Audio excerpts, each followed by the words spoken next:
guys, na tayo, bibili tayo ng pandesal aga-aga. Di kagaya sa Pilipinas na nilalako ang pandesal, dito pupunta ka para bumili.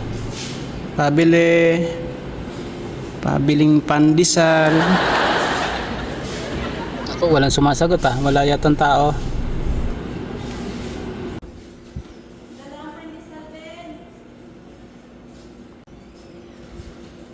Ayan, kumain ka muna ng pandesal.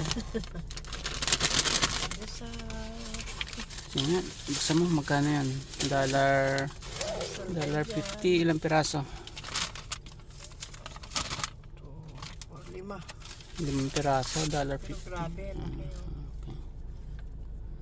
Sige guys, ayan yung pandesal dito sa Saipan. Gaya ng nasa Pilipinas, naglalako sila, pero dito kailangan ikaw ang bumili. Sige, kain muna tayo. Sana.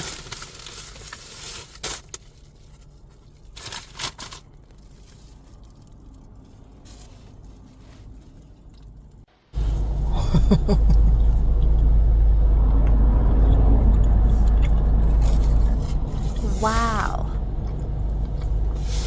Sarap.